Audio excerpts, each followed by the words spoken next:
everyone, welcome to my channel. Last time we were together, we talked about the show Martha Speaks. And in this episode, we are covering the show Henry's World.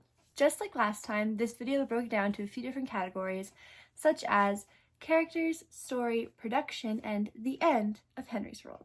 So, let's begin.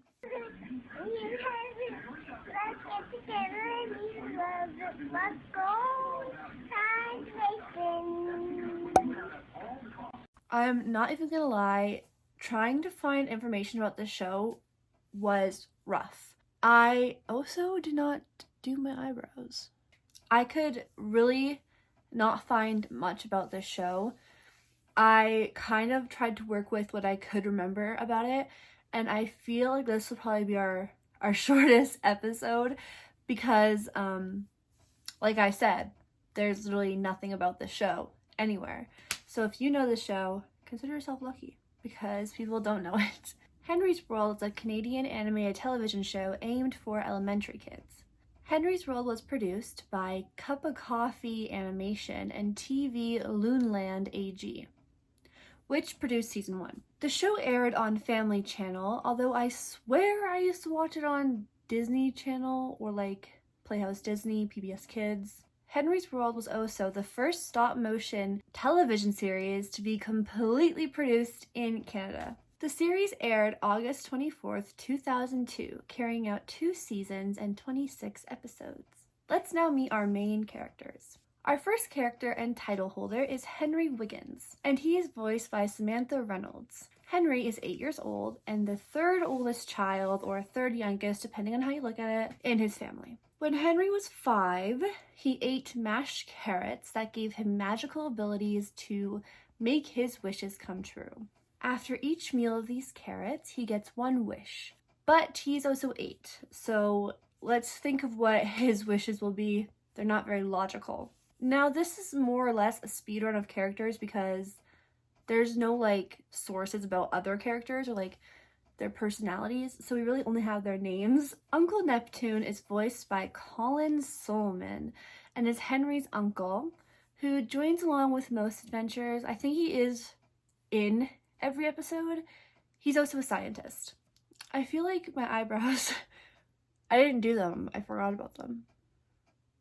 Frady Begonia is Henry's best friend and voiced by Tracy Moore. Margaret is his dog, and Doris is a dragon who lives in his closet, voiced by Fiona Reed. Of course, there are a few other characters like his family, his parents, his sisters, but there's like no record of what their names are. So there's also like this one bully. His name is Darwin.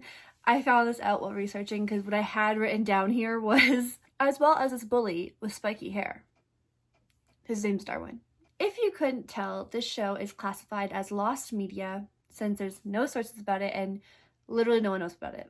I did find a few episodes, but they're mostly in French, and my French is not that good to be able to watch the whole show and understand what's happening. But moving on, let's start our analysis off with the theme song. We're not singing it. Henry Wiggins, boy with magic powers, but anything happens when he eats his carrots. Won't you join us in Henry's world? Travel around the planet, journey into space, fun adventures to pack your day. Come and join us in Henry's world. 1 bite of a carrot, his wish will come true. With Margaret and Frady, you can come to. Living in Henry's world. You can wish for anything in the world. You can go to anywhere in the world. In Henry's world. This theme song is so cozy to me. It brings me back memories from like when I actually would watch the show. I'm also not too sure if these are the lyrics. I'm kind of just going based off what I heard because there's like no captions that actually show what the lyrics are. Like, for example, I know that fun adventures to pack your day is probably not the lyrics, but I literally could not understand a word he was saying. So before we move on to the next part of the video, which will be the episode, there is also another theme song for Henry's World that I think must have been like for the first season, and it's a whole different theme song and opening, different from the one that I just showed you. The one that I played is one that I grew up on, so it's probably season 2, but we can also cover this theme song. This one I'm actually not going to sing because I really don't know the melody, the tune of it. Henry's world is an adventure. When he eats his carrots, wishes come true. In Henry's world, do-do-do-do-do-do. In Henry's world, do-do-do-do-do. Anything can happen in Henry's world. Come and join in the magic and the fun of Henry's world. Ah, do-do-do-do-do-do-do. Henry's world, do-do-do-do-do-do. I'm sorry. This one reminds me of like really early 2000s, and it like when I was listening to it, it gave me the vibe that it would be in Scooby-Doo Spooky Island. Like that's just like the rock feeling I get from it, like 2000s rock. And not to flex, but I met Shaggy. The first episode is titled Pet Dinosaur. The episode opens with Henry lying to his mother before leaving to help his uncle search for dinosaur bones. Henry then asks him why dinosaurs disappeared. Uncle Neptune says that most scientists believe the Ice Age took them out, but that there is a theory that a herd of dinosaurs live on an island at the end of the world, but no scientist has ever tested this theory. Henry then says he thinks it would be amazing to own a pet dinosaur. He then goes home and eats his carrots, where he wishes that he had a pet dinosaur. Just then, the whole house shakes. The doorbell rings, revealing that Henry has a delivery named Luke. A giant crate is dropped off on his lawn, and when he opens it, there is a dinosaur inside. Henry's mother notices he lied about his room and says that it's his responsibility to keep it clean, so before he does anything, he needs to clean it up. After he is done, he takes a ride on Luke, his dinosaur. They play catch. Henry slides down Luke's neck. They play hide and seek before the spiked hair kid and his gang show up. And then, like I said, I did not know his name was Darwin when I was writing this, so here's what I said. Here we learn his name is Darwin. Now that we know his name, Darwin says that wrestling is starting soon and he wants to practice on Henry. But Henry says he will only wrestle if Luke can join too. Of course, Darwin doesn't know that Luke is a dinosaur, so he literally accepts to be beaten up by Henry and Luke as long as him and his gang can really beat the crud out of Henry. When Darwin sees Luke, he and his friends run away, and that night Henry ties Luke up so he won't leave the yard while everyone is asleep. He goes upstairs and calls Frady to tell her about his day with his pet dinosaur and how it was amazing to see Darwin so scared.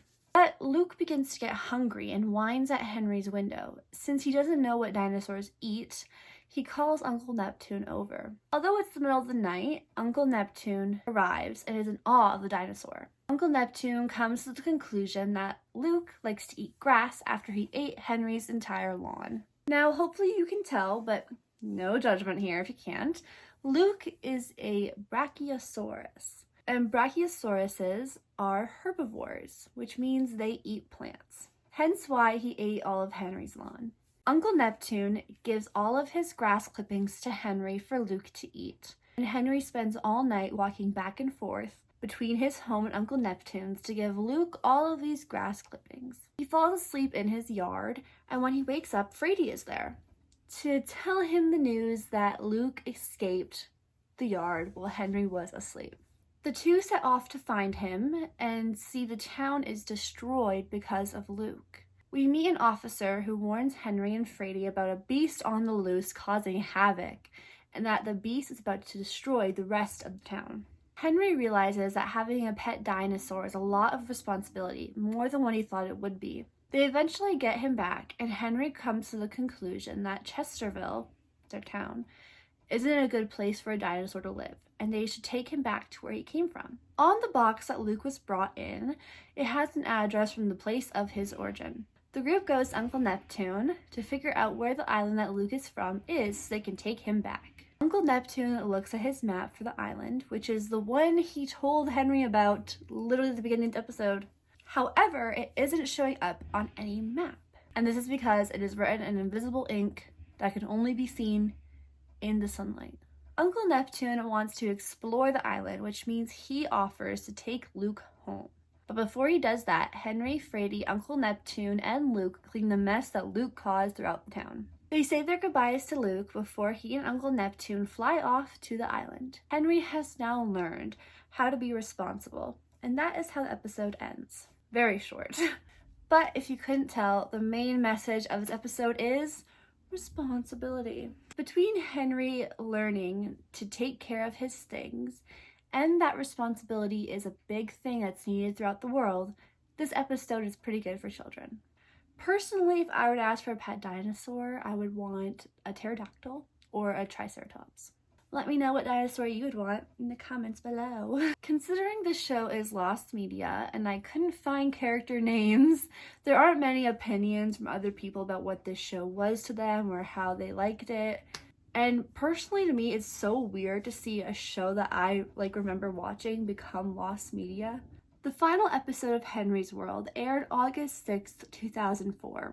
The last episode is called Henry's Christmas Gifts. Unfortunately, I could not find this episode, not even in French, but we can probably guess based off the title, it is a Christmas special. Like I said, it's really upsetting to see a show that I knew be forgotten by the world.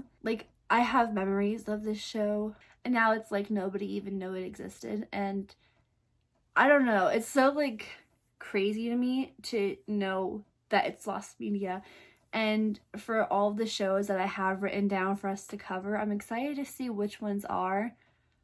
But at the same time, it's sad to me. And it really makes you think how does stuff become lost media? Considering it's televised on the nations and stuff, it's how is there no recordings? How is there nothing about it? All the sources I use will be linked in the description below. Let me know if you guys enjoyed this and if there's any shows you'd like for me to cover.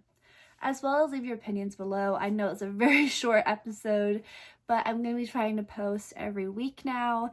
So, yeah. Bye.